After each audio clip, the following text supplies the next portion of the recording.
Hello and welcome to the Medical Sales Podcast. I'm your host, Samuel, founder of a revolutionary medical sales training and mentorship program called the Medical Sales Career Builder, and I'm also host of the Medical Sales Podcast. In this podcast, I interview top medical sales reps and leading medical sales executives across the entire world. It doesn't matter what medical sales industry, from medical device to pharmaceutical to genetic testing and diagnostic lab, you name it, you will learn how to either break into the industry, be a top 10% performer within your role, or climb the corporate ladder. Welcome to the Medical Sales Podcast. And remember, I am a medical sales expert sharing my own opinion about this amazing industry and how it can change your life.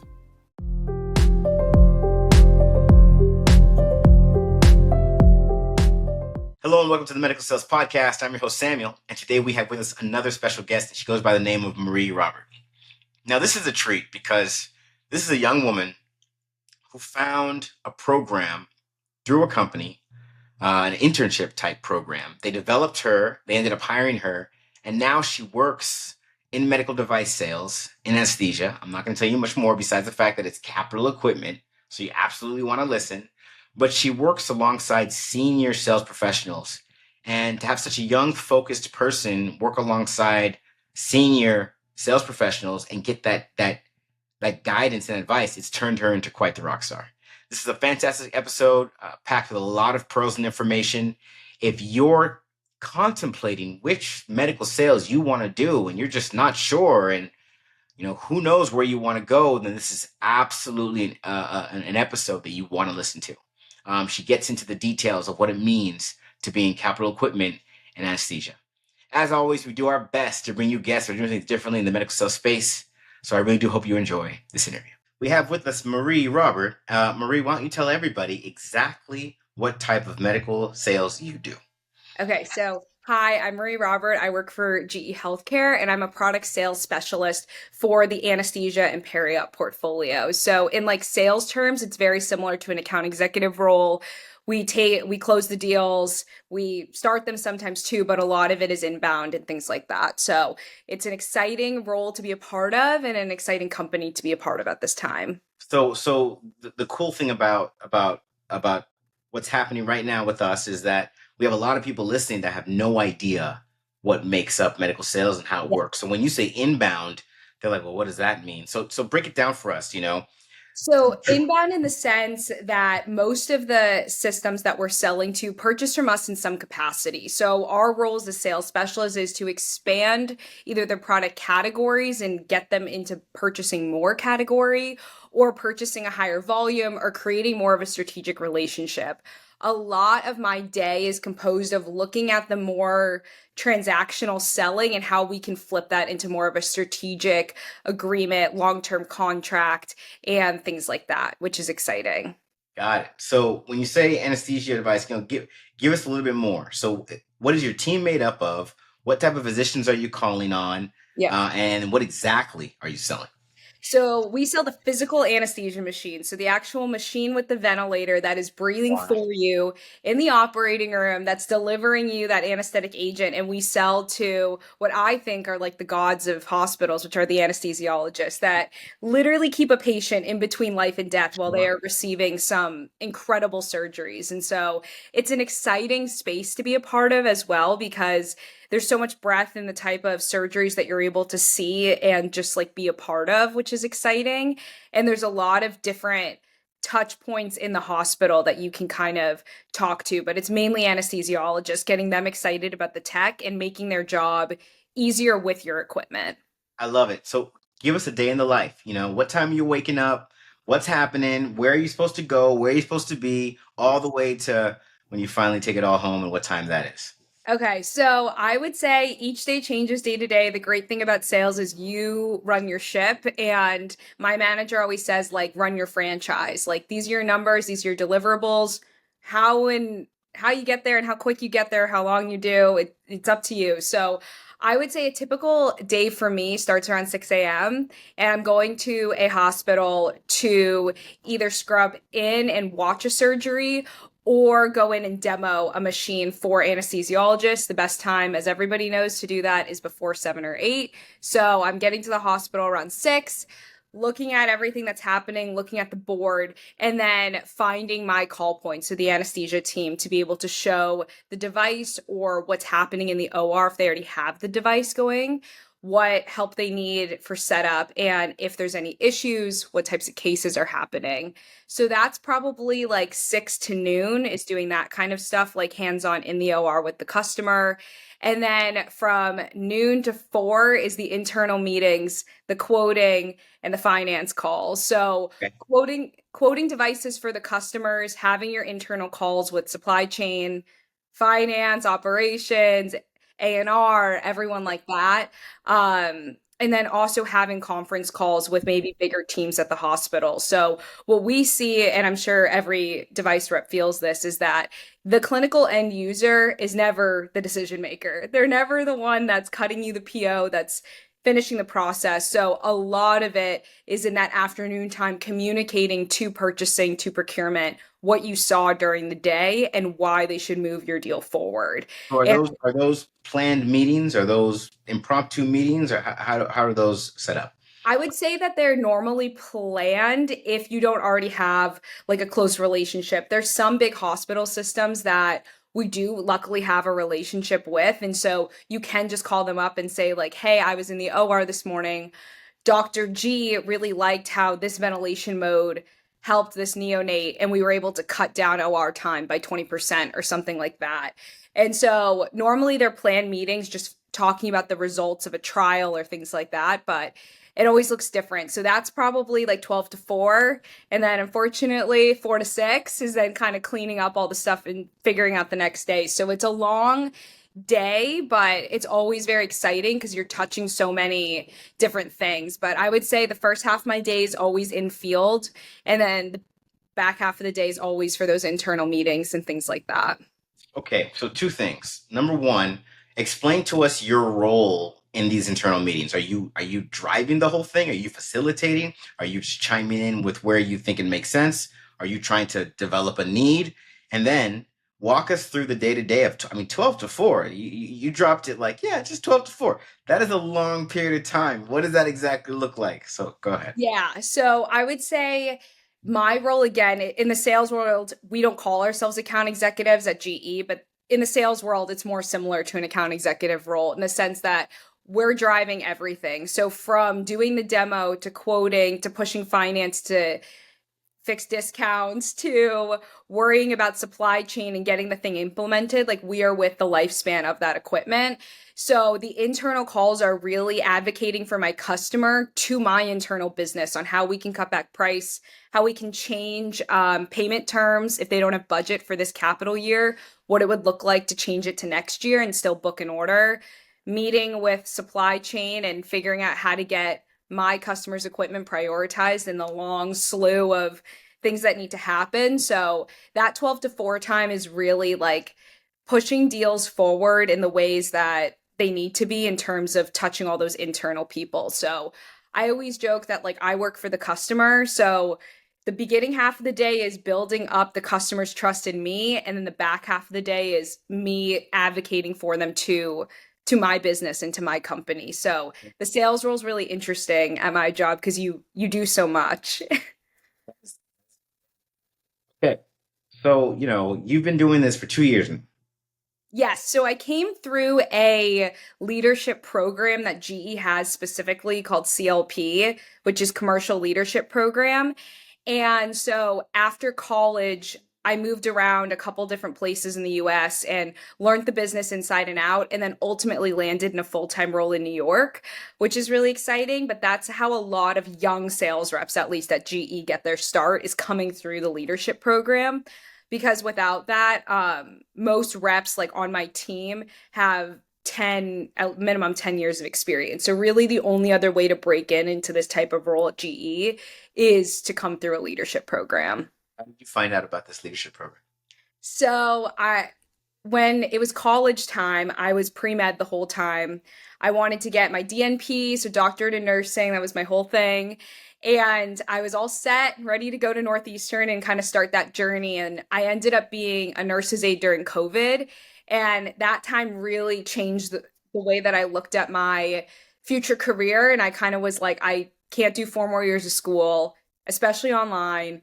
I can't like do this type of job. I don't think that it's what I want to do. So I broke the news to everyone at school and to my parents that I was going to not move forward with my acceptance there. And I just started going to virtual job fairs because all of my college's job fairs were virtual. I ended up sitting in on one for finance, which was not my major, but I was like, let me just listen. Maybe I want a job in finance, who knows? And they talked about the finance leadership program that GE has. And while I didn't want that one, I was able to look at the other leadership ones and saw the commercial one and decided to go for that. So, top 3 things that you love about this job. Okay. Top 3 things. I would say I love my team. We're super collaborative. We're super communicative. We don't have a physical office anymore. They sold that off maybe like 2 years ago at this point. But because all of us sell in New York, we're able to see each other a lot and work together. And like I said, so many members on my team have so much tenure. And it's so exciting to learn from them just as a young person, being surrounded in a room with everyone who has more experience and just like different degrees and different skill sets. Like, I just love my team. And then I would say, similarly, the culture at GE. So it's always been a culture of mentoring, a culture of sharing best practices, and it doesn't ever really feel competitive. Like, everybody's on your side to work with you, and we're never hounded about numbers, which is something I also really appreciate. It might be specific to my boss, but we're obviously held to quota, but it's never like, you need to do this or else we're going to fire you. Like, if you don't hit this number, like, you're out next year. Like, it doesn't have that intense culture that I know some other sales organizations have. It's very much like wanting to help and wanting to assist to push deals forward and understanding what you're here to do, and that they trust you that you understand that, and so they don't put any extra pressure. And then third, I love my space in the product line that I'm in. So I love anesthesia. I love being in the OR. And I love that within my role, I own the customer relationship completely. So there's no one else that's trying to come in and do anything else. And I'm like on the back seat. I drive that deal from start to finish and throughout the product's lifespan. So there's so many customers I see that have never given me a penny. They might have given the previous rep 10 years ago a sale, and I'm still carrying out that relationship through and through. So I love just having that ownership over the strategy and over over the relationship. It's awesome. And what are the 3 biggest challenges with this? I think the biggest challenges are, I'm in a big organization, so it's very like in corporate they say matrixed. Like, it's very matrix, and it's also very siloed. So like sometimes different parts of the company don't talk to each other, but as a rep, when you're seeing the whole thing play out from finance, operations, supply chain, install, project management, product management, like, when as a sales rep, when you see it and you feel it with the customer and all those aspects, you can think about ways that maybe they should integrate a little bit more. Like, hey, maybe product management should talk to the engineers that install, who should talk to the supply chain people about how they ship stuff out. And so I think that that's always a challenge, is just navigating the internal organization and advocating for change to happen. And unfortunately, like, a lot of the time, it's just like the silos have been set up for dozens of years, and that's just kind of how it is. So I think that that's tough. I think the second thing is just the industry is hard in the sense that we touched on before. Like, the person you sell to and the person touching the product at the end of the day doesn't make the final decision. It's up to a procurement team most of the time that cares about dollars and cents, and they just have other priorities. So understanding that, like, you could do everything right at your level, but there just might be another decision that comes from the top. And so knowing how to navigate that, I think, is just becoming more and more difficult as hospitals standardize on a vendor, standardize on a type of product. It just makes it more difficult. And then I think, like, the other part that's really hard is just thinking about sales, like, in general. Like, we're always thinking, are we going to be replaced by an Amazon one day? Or are we going to be replaced by AI? Or like, what's going to happen with that? Like, we know how much we do every day and how that impacts the customer. But I don't know, I think about like how travel agents used to be such a big thing. You needed one for every trip. And now it's kind of like, okay, I can just book my own flight and hotel and stuff like Give you a little bit of context. that. So I got into the industry, gosh, 2006. Yeah. In 2006, they were saying that within 10 years, there Yeah. will no longer be reps. And we're still here and we're still very much. No, we've quadrupled as Yeah. far as rep volume. But just some context, that narrative is always around. Now, at the Good. same time, AI is, nothing was like this, like what we're experiencing Mhm. now, where we have this amazing opportunity to do a lot. But I don't think the rep's going anywhere. I think human relationships is too critical. If anything, it's going to get more, you're going to become more empowered, maybe less reps that can do more, but we'll even see. Because like I said, they've been saying that for 20 years, and there's more reps than there've ever been. Yeah, no, I agree. I agree that there's more reps now, so that is good. But like with that, I think it's hard. It's good and bad. Like the customer has never been more informed or had as much information as they do now. Sure. 20 years ago to see your product, they needed to physically see you. Yeah, Like they yeah, weren't you're really- absolutely right. Hmm. now they can just kind of Google and they're like, "Oh yeah, I've seen that. I've seen that machine. I saw this study. Like I already saw it. Like you don't have anything else that you're going to say." So, I think it's good that they're so informed and so educated now, but it also makes it challenging because you're just not as needed in that demo capacity that you were like 20 years ago.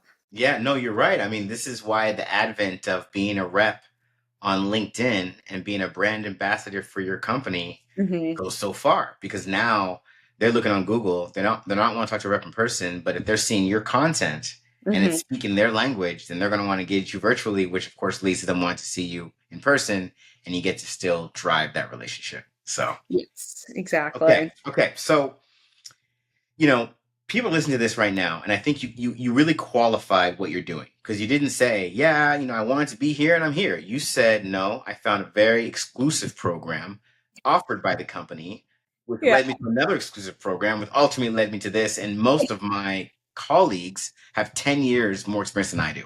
Yeah. We got it. And this is anesthesia, medical device, capital equipment. With all that Yes. being said, though, for the people listening that say, that's great that she went that way, but I'm going to try and get in anyway. Hmm. What type of person should absolutely look to do what you're doing, and what type of person should probably stay as far away from this as possible?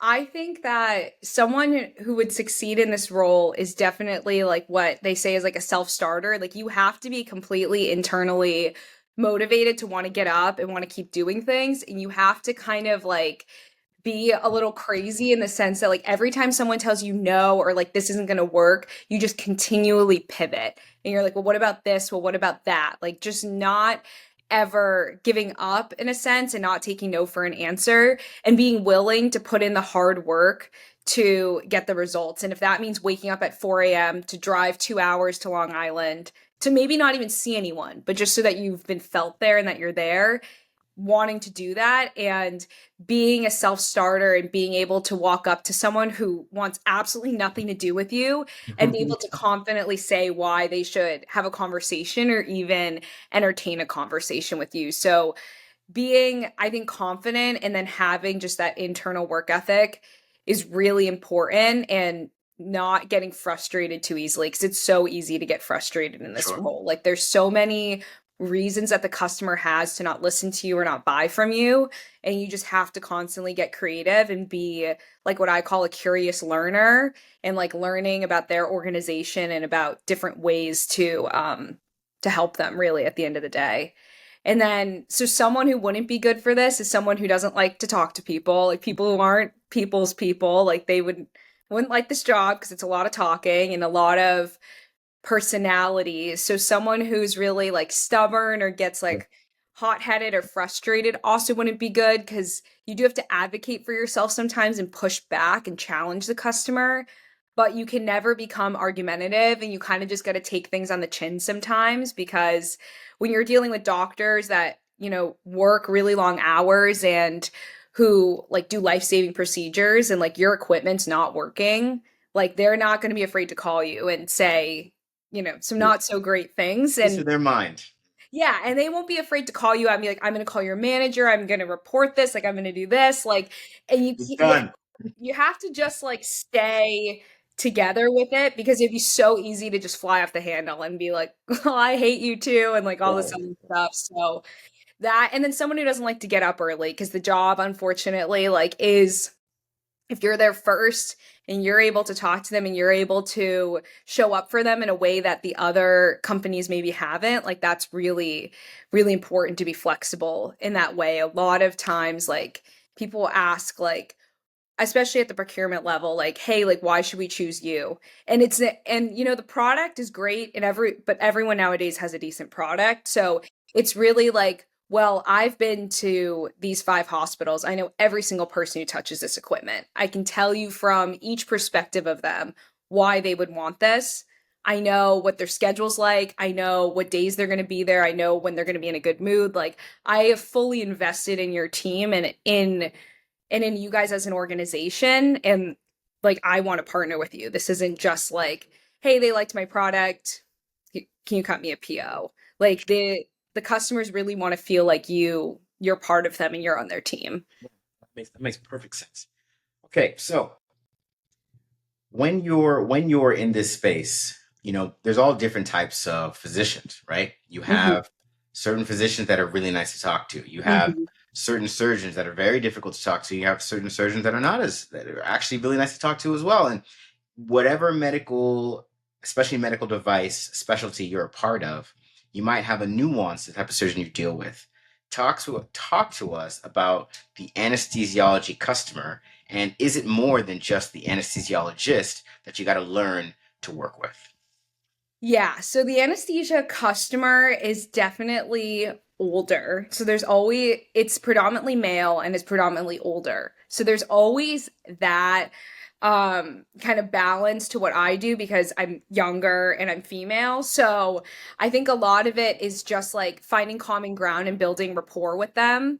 And like a lot of the other reps in my space look like them and are their age and are maybe more similar to them in a lot of ways. So I would say that like I really lean on the data a lot. I love data and referencing it. Like this is how much money you waste in the OR every month with OR downtime.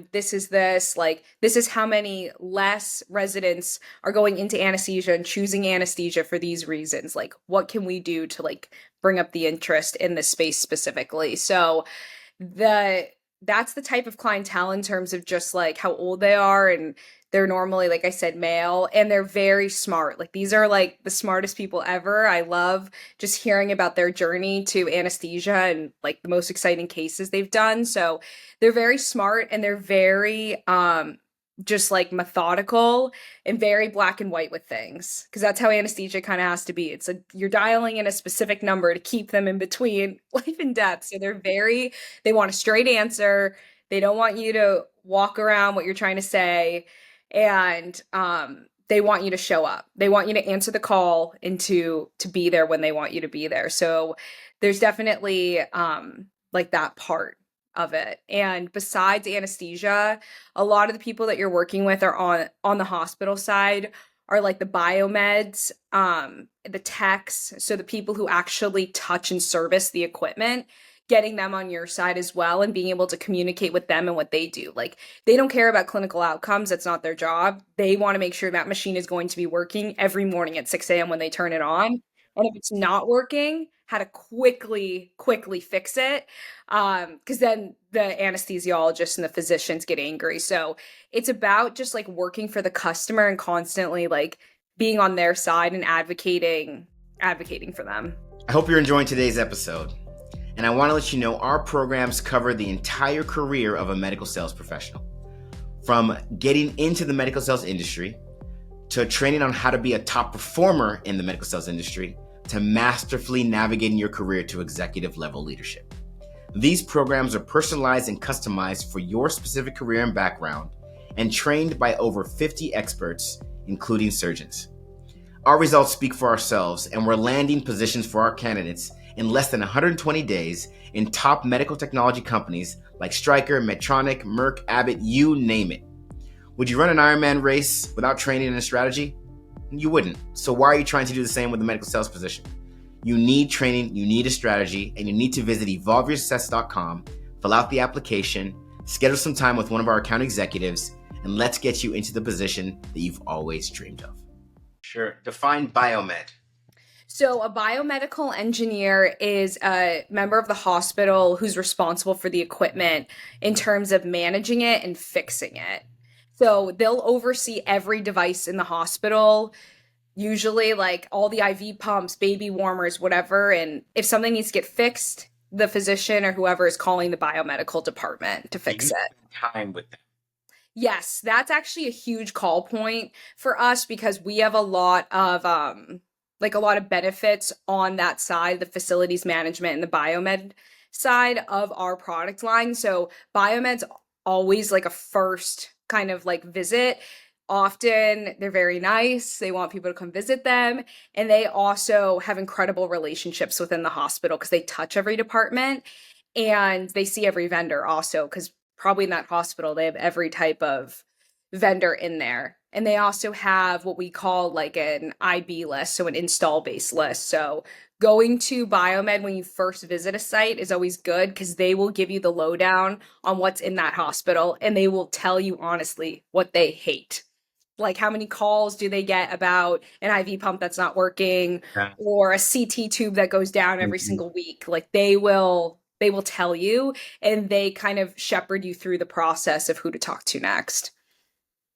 So, considering how much customer care you need to be available to provide, what are your nights and weekends looking like? Nights, so it depends how busy things are. So when we have a big like install or a go live happening, like your nights are being taken up with being at that facility, making sure everything's there, sometimes physically putting the product together if there's things that need to still happen that kind of haven't happened yet, and kind of quarterbacking, making sure that everyone is there. So the field engineer to install it's there, your project manager that's been kind of overseeing things, like your clinical applications people on your side that are going to teach the staff. Like if there's a big project coming up, your nights are kind of taken up with that, unfortunately. But I would say on average, like 70% of the year, I'm done around 5 or 6 and I'm able to kind of shut it down until the next morning. Weekends, I would say I only have to work maybe one weekend day a month, which is nice. It's not crazy. It's not like I'm in surgical cases and things like that on the weekends. I always check my phone on the weekends, but I normally will leave it at home and just check it once on Saturday, once on Sunday to make sure nothing crazy happened. But I make a really big effort at night and on the weekends, and this is controversial, but to leave the work phone at home. Like leave it there. No need to check it. Everything's fine and anything can wait. And just having that mindset. When your manager hears this, so Marie, what do you do with the phone exactly? I know. But I think he would agree. I feel like he does something similar. Like Sure. he does that too. So I think that it's important to have that distinction or else you're just going to become like addicted to right. Absolutely. looking at the phone. And also again, like you want to be there for your customer, but also they're very smart. They can solve things without you. If the whole operations of the hospital is going to go down because of one rep, it's probably not a good thing. Well said. So, talk about how you make it work, right? You are a young lady in this new position, but you still have a social life. You still have things to do outside of work. We want to know the inside scoop. Again, go back to when you're waking up. When you're not working, what are you doing, and how do you keep yourself in a space to do this wonderful work that you do? Yeah, I tell every new rep that's coming into this, like, find a therapist. I think that that's number one. Like, and in all You know what? 200 episodes. I've never heard that. That is good advice. But go ahead. Yeah, no, find a therapist. And every member on my team, especially, I work with most of the people I work with are men like 45 and older, and they're like, "Oh, your generation, this and that with therapy." But I'm like, "No, you seriously need it because when your job all day is people pleasing, having to advocate, having to, work with difficult people, and when your compensation is based off of quote unquote how much people like and trust you, it's important to have someone to kind of talk through those emotions with and be able to like build some good like good skills for facing that kind of adversity. So I always advocate for therapy. I think it's so important for everyone, especially in this line of work. But besides that, I love doing yoga. I love going to SoulCycle. That's like my favorite thing. I always say like I never know if I'm going to close my big deal or I'm going to lose it or if I'm going to win the favor of this anesthesiologist, but I know twice a week I'll be on a SoulCycle. I Like love it. Okay. it's like a constant for me. And so I think in a job where you have less of a routine than typical jobs, like creating that routine for yourself is important. So getting movement every single day, and then just like having like a good group of friends. Like I love my friends in the city. We do dinners like once a week where we go and someone cooks. We have like game nights. We'll go out. Like it's just fun to have that balance because I'm sure you know like medical sales is very like work hard, play hard. So being able to do both of those things is important. That's fantastic. Thank you for sharing that with us. Yeah. Okay, so I want you to take us back. Take us back to the procedure or surgery, and of course, compliantly as much as you can share. We want to know the moment in a surgery that you said, "Holy goodness, this is what I do for a living. Wow, I am doing this for a living." What Mhm. was it? What was happening? Take us there. Yeah, so it was, I can think about it right now. It was in like a labor and delivery room, and a woman was preeclamptic, and you could just see it was an emergency C-section that needed to happen. And you could, Wait, hold, slow down, slow, Marie. Okay, half the people listening have no idea what preeclampsia means. You need to break it down. Talk to us. Go ahead, define that, and then please continue the story. so I'm trying how to, okay, basically, she was having a lot of blood loss, and there were Sure, issues and complications during the birth that led to her having extensive blood loss, is the sure. easier way to put it. And so it was going to have to be an emergency C-section in the OR, and just watching how quick the team assembled, and then also being able to watch the equipment get used and all the different pieces that got used during that, but specifically in the anesthesia machine, like just saw like the nuances of our product and the ability that it was able to pivot from a traditional C-section to one that was going to have a lot more complications.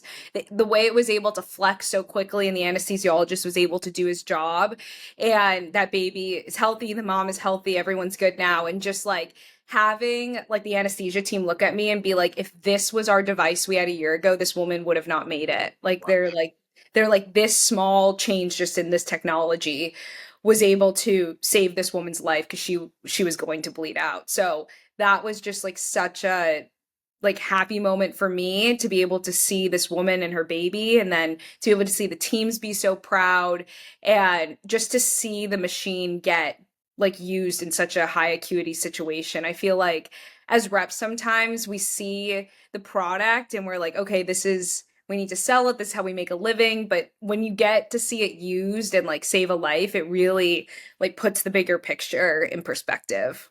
I love it. One thing I want to know: do you spend a lot of time kind of studying the technology of your space, or would you say that your space is so dynamic it just kind of happens organically? I would say both. So I try to dedicate a couple hours each week to just learning about the space in general. And like I follow the anesthesia Reddit, and like I love to hear what the doctors are saying to each other, like just sitting in the workroom and like listening to the things they say and absorbing their language also, so that when you speak or when they speak, you know what they're talking about, even if not as in depthly, you at least understand the big words and the things that they're saying. So I would say I try to dedicate a couple hours each week to learning about the space and learning about new standards, learning about what's happening in Europe, because that it's easier to get things passed through the FDA there, or Right. their version of the FDA. So seeing what technology is going to try to come to the US and learning that. But also in the space, there's so many vendors in the OR, but because New York's so small, we all know each other. Like I see the Stryker rep, the Medtronic rep, the Arthrex guy, like the Steris guy, like we all like know each other because we all operate in the same space, even though none of us sell the same type of product. Like we're just all in the space together. So it's kind of cool when you walk into a surgery and you're like, oh, okay, they're using like the Stryker product or this Medtronic product. It's kind of cool to get to be there with a different type of team too. Yeah, that's very cool. So, in a number of specialties, we talk about the cutthroat of the competition. Hmm. And some specialties are more cutthroat than others. What is it like in your specialty? and what does the competition, what does competing look like? Yeah, so I always think about the different businesses in general, and I think about it, is it like a Frito-Lay or is it like a Coke and Pepsi? And like so Frito-Lay is like every major chip is owned by Frito-Lay, like Doritos, Pringles, Lay's, like your next like biggest competitor, Frito-Lay, is not even like 10% market share. Like Frito-Lay has it all, and it's weird if you walk into a store and like they don't have it. It's like, what kind of store is this? Whereas like Coke and Pepsi, they're always both there, but they're both there. And it's like a 50-50 kind of split in the business. And there's other things besides Coke and Pepsi, but they're the kind of the big players. So I would say in the anesthesia space, it's more similar to a Coke and Pepsi. There's two vendors, so us, GE, and another company that's German called Draeger. And we are like the Coke and Pepsi of that space. We're both long-standing 100-year companies, legacy companies that got bought by bigger companies. And so we compete in every single space, or every single market, I should say, like worldwide. It's us and Draeger. Like those are the two kind of vendors. But there's a couple that are really coming up that are newer technologies, because again, our space is so old. Like we've both been doing this for hundreds of years. There are some newer ones that were developed overseas in Asia that are starting to come up and starting to rapidly grow market share. And while that's scary in some ways, it's also cool to see how my business has pivoted to, okay, we're not just going to stay complacent that it's us and this one other Sure, company. Like we need to flex, we need to innovate, sure. because we have another company that's coming in and really kind of innovating in different ways in terms of what they're able to do at a different type of cost and price point. So the competition's heavy, I would say, and like all of us, like it's another thing where the three of us know each other. Like I know my Draeger rep, and I know the other company that's kind of coming up, that Asian one, Mindray. Like we all know each other, so it's kind of interesting too, because since we know each other, it it doesn't make it difficult to sell against them, but like you know them now. So you know their selling style, you know what they're going to say against you, and it's kind of interesting, and they're also so much older than me. You gotta So paint a picture for us. Like we want to see what this looks like. Give us an example of something where it's the competition in action. yeah, so the worst thing that you could hear as a rep is that something's going to RFP, which means that they are going RFP is request for proposal. It means that the hospital isn't set on a vendor, and so they are going to put it out to the three major vendors, and all three of you are going to demo and put quotes in. It's the worst thing in the world to hear as a vendor if you have the install base at that account that they're going to put it to RFP. Like that is not a good idea. That's like your boyfriend saying that he wants to like explore new options. Like it's not good. It's sometimes good if you don't have the business there and they're putting it to RFP, because then you know that something's wrong with the current vendor. So I guess sometimes it can be good, but no rep ever likes to hear RFP, because that normally means it's going to come down to a dollars conversation, and that's never a good one that you really want to have with Right. the customer if they're just going to buy on price. Unless you're the cheapest vendor, which I'm not. So I never want to hear that it's going to RFP. So when they do the demos, all three of you are in a room with each other, and you have your Wait, machine. you're seeing someone else's demo? Yeah. So you have it, and you are all in the same room. Sometimes they'll put a divider in between the two of you, but like sales reps are nosy. Like we're listening, we're going Sure, in, of course. we're figuring things out. So like you just kind of you hear everything. So you are all three next to each other, and you're hearing everything they're saying. The doctors are coming in, um, like, and you're hearing everything that they're doing, and you can hear them undercut what you just said, and you'll jump in on what they're. Oh my God, you got okay. Wait, give us It give is us one old of your. school. It's old school selling to like the max. Like you're hoping the old, like I'm always hoping that they have like kids that get sick or like they gotta Right, leave or right. something. That is hilarious. Give us, anything you can remember. Like, what was the most awkward setup like this where you're trying to do your thing and you're literally hearing another the competitor undercut or say something that goes right in the face of what you're saying. Yeah, I mean, it's just always awkward because you want to appear respectful and above it toward Sure, the sure. doctors. Like you don't want to turn into like a cat fight like Right. at in the conference room, but it's always so, I don't know, it's always awkward whenever they're trying to undercut you, and I think that a lot of it is just finding the moments in that demo day to build rapport and to build that relationship, and most of it doesn't happen on the demo floor. Like something I like to do is every single new building that they put us in for these demos, because they'll change the building just so nobody can get in it before and things like that and tamper with the product. But I always like to find where the closest bathroom is and where the closest coffee shop is, because that's what they're always looking for. So we had like a competitive demo a few months ago where we flew in our global product manager, and I was able to have him go with the head like the head buyer at the facility, because I was like, he's looking for a coffee shop. I know where it is. Let's walk him down to it and we can talk to him on the way down. Look And the at you. product manager was like, you're insane. He's like, it hasn't even started and I'm going to walk him the coffee. I'm like, yes, go. I'm like, walk him right now. Cause I'm like, that other rep, they're just rolling in. They got no idea where the closest Starbucks is. So Look at you. Yeah. it's Come on. finding that time to like the bathroom and the coffee shop, 'cause that's what everybody's looking for during the day. So I think that that's important, and just like trying to build the relationships where maybe you can get some insider knowledge beforehand or after getting feedback. So having some sort of relationship to be like, okay, well, what were they saying after and things like that. That's fantastic. Well, Marie, is there anything else you'd like our audience to know about what you do?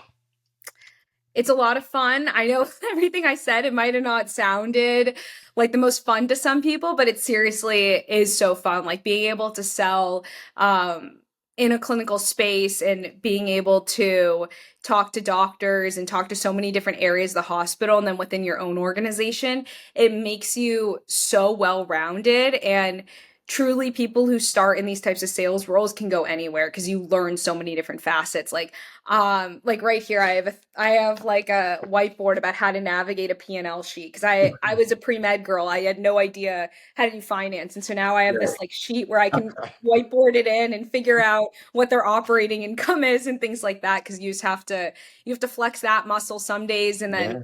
some days you're in the OR talking about tidal volume and like all these crazy clinical things during cases.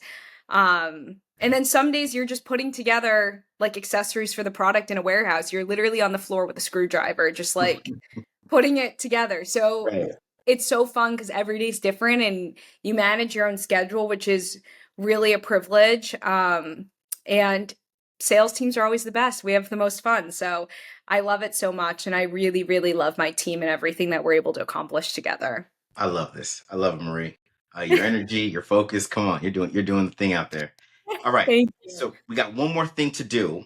Okay. Uh, are you ready for this, Marie? Yes, I'm ready. Okay. This is the lightning round. Okay. All right. I'm gonna ask you 4 questions.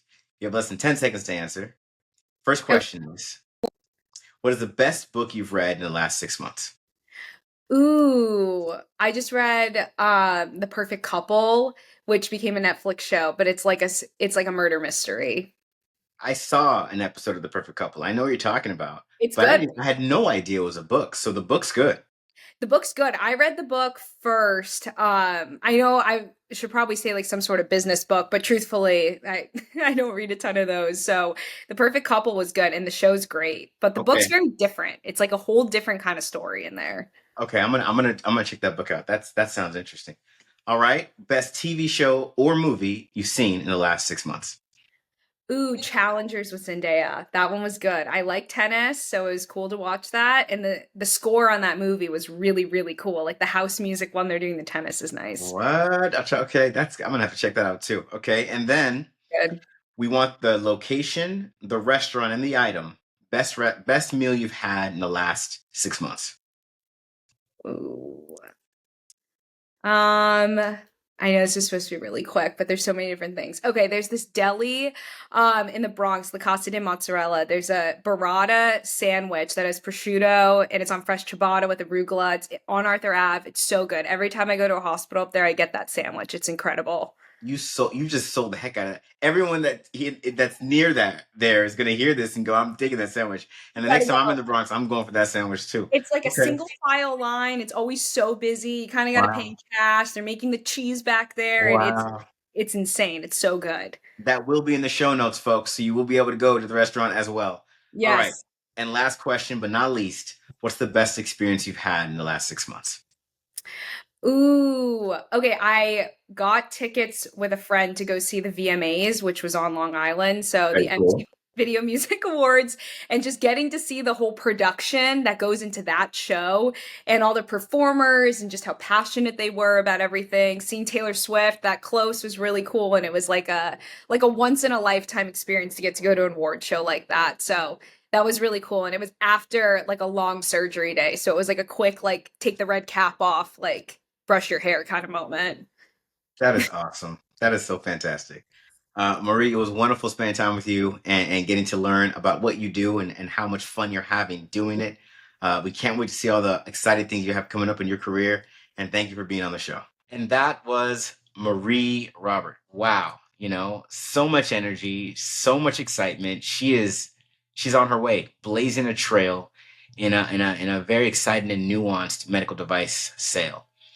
Listen, you know, some of you heard this episode and you thought to yourself, wow, how cool would it be to do something like that? And it's true. It would be amazing, especially to get in with some program that the company offers.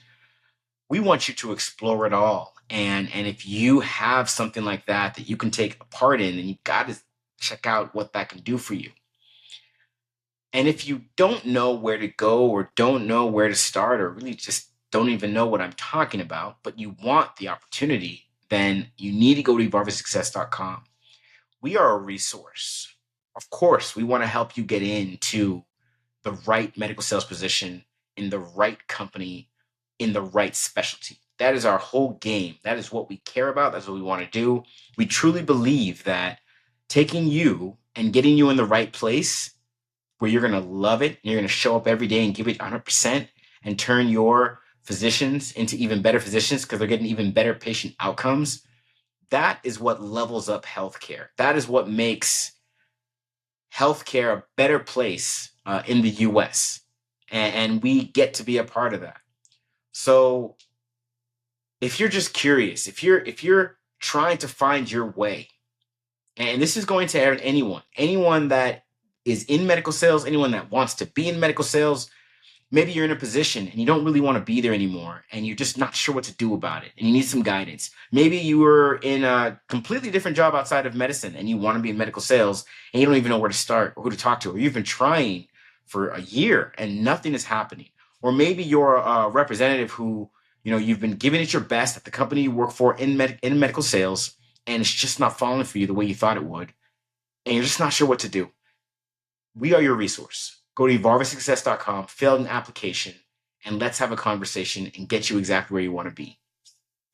People like Marie are fortunate and blessed to find themselves in their positions and really just go nuts in a space like this. And you can tell by her energy that she made the right decision and she's going to do this industry well because she's going to give it her best. You can do the same. You can do exactly the same. So again, reach out, evolvesuccess.com. We always do our best to bring you innovative guests that are doing things differently in the medical sales space. So make sure you tune in next week for another episode of the Medical Sales Podcast. I hope you enjoyed today's episode. And remember, I have a customized and personalized program that gets you into the medical technology industry as a sales professional, or any type of role for that matter. Become a top performer in your position and masterfully navigate your career to executive level leadership. Check out these programs and learn more at evolvesuccess.com by visiting our site, filling out an application, schedule some time with one of our account executives, and allowing us to get you where you need to be.